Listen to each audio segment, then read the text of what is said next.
उनको अपने घर को संभाल लेना चाहिए। जिनके घर शीशे के होते हैं उनको दूसरों पर पत्थर नहीं मारना चाहिए। ये जो एफिडेविट जिसके आधार पर कोर्ट ने कहा है, ये मई का कोई एक एफिडेविट था, आज से 6 महीने पहले का। उसके बाद काफ़ी कुछ सुधार किया जा चुका। 14 तारीख को डेट लगी है। 14 तारीख को वर्तमान जो स्थिति है वो सारी हम बताएंगे। पेंशन भेज दिया गया है। स्टाफ में भी कुछ लोगों को जिन्होंने इस बात का पता होते हुए भी छुपाने की कोशिश की है, उनको भी ट्रांसफ़र कर दिया गया है ताकि वहाँ उसका वातावरण ठीक बन जाए।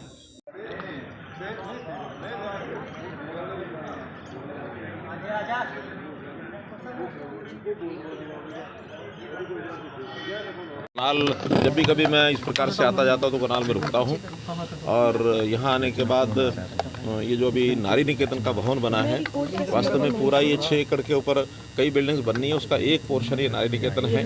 ये बन के तैयार हुआ है, इसका भी उद्घाटन किया है। नारी निकेतन में सामान्यतया वो महिलाएँ जो किसी भी कारण से असहाय हैं, जिनको सरकारी आश्रय की ज़रूरत होती है, ऐसे नारियों के लिए नारी निकेतन जगह जगह होते तो हमारे यहाँ जिले में बना है।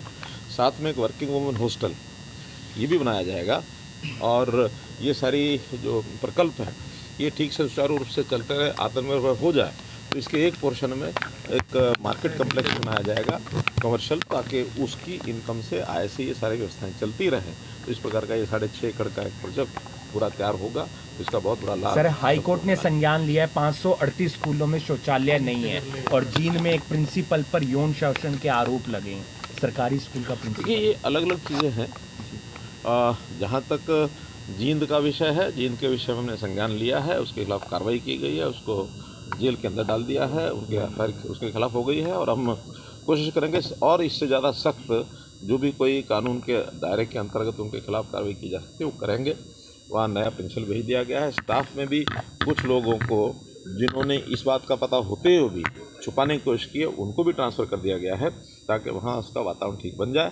बच्चियों से, उनके माता पिता से, वहाँ के स्टाफ से जो जानकारियाँ मिली हैं, सख्त से सख्त कार्रवाई हमने की है। शौचालय नहीं है सर, मैंने कहा ये एक अलग विषय है। और जहाँ तक ये दूसरा विषय है, आपको पता है कि हरियाणा में 14,500 स्कूल हैं, और 14,500 स्कूल पुराने भी हैं, नए भी हैं।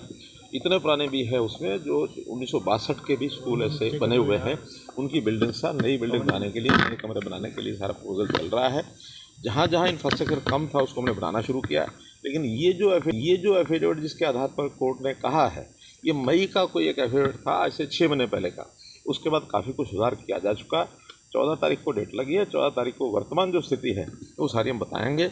इसलिए ये बहुत पुराने 2017 के अंदर किसी ने कोई एक स्कूल के बच्चों ने कहीं ये डाल दिया था, कैथल के बच्चों ने, तो उसके संज्ञान में फिर मई के अंदर एक एफिडेविट लिया गया, और वो सारा जो जानकारियाँ उनको दी गई हैं, ठीक से उसकी जो अध्ययन किया जाना चाहिए था वो नहीं हुआ है। बड़ा बल्क को डाटा था, लेकिन हम फ्रेश डाटा अभी 14 अगस्त को डेट लगी हुई है, उसमें देंगे। सर, राजस्थान में चुनाव हो रहा है कि बीजेपी के नेताओं की आपस में ही नहीं बन रही हैं, फाइलों को रोक दिया जाता है। उनको अपने घर को संभाल लेना चाहिए।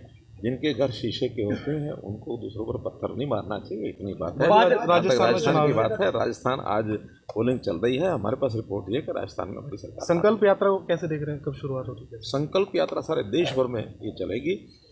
अपना देश 25 साल जब हमारे अमृतकाल के हो जाएंगे, 2047 तक, देश की आज़ादी के 100 साल तक, ये देश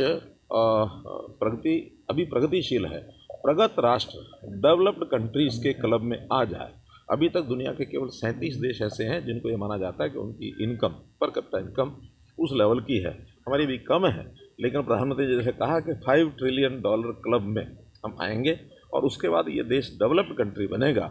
इस प्रकार से सारे जनता को जागरूक करने के नाते हर किसी को अपनी जिम्मेदारियाँ, अपनी ड्यूटीज ये निभानी है। देश के साथ सब जुड़ के चलें। तो ये यात्रा हमारे यहाँ 30 नवंबर को हरियाणा में शुरू करेंगे और 26 जनवरी तक। राहुल गांधी को चुनाव इंडिया में कर रहे हैं, यमुनानगर में भी, करनाल में भी, क्योंकि मामला आया था बहुत बड़ा यमुनानगर के अंदर से। देखिए, यमुनानगर के मामले पर हमने संज्ञान ले लिया, और आपको पता है कि उनके सब वेंड्स उनका ठेका सारे बंद कर दिए गए हैं, और उनके खिलाफ कार्रवाई की गई है। 2.5 करोड़ रुपए का जुर्माना लगाया गया। एक एक्सीडेंटल इश्यूज होते हैं इतने बड़े सिस्टम के अंदर। एक्सीडेंटल इशू कहीं भी हो सकता है। मैं तो इतना ही कह सकता हूँ कि पिछले साल की अपेक्षा हमारी एक्साइज ड्यूटी वो 1600 करोड़ रुपया आज तक बढ़ चुकी है। अर्थात हम चोरियां रोक रहे हैं, हम इन चीज़ों को बर्दाश्त नहीं कर रहे हैं और इतना बड़ा जंप इस बार आया है और आखिर 31 मार्च तक ये जंप और भी आगे बढ़ेगा, इसलिए उसमें किसी प्रकार की कोई गुंजाइश गड़बड़ की नहीं है। सर, इसमें अधिकारियों के खिलाफ कोई चंडीगढ़ के विषय के बारे में कहा, चंडीगढ़ में एक ऑल इंडिया कॉलोनी भी है, उसका कोई हरियाणा से विषय मतलब नहीं है। हरियाणा के विषय हम समय समय पर सारे उनके एक प्रकार से सॉल्व करते हैं, समय से पहले करते हैं।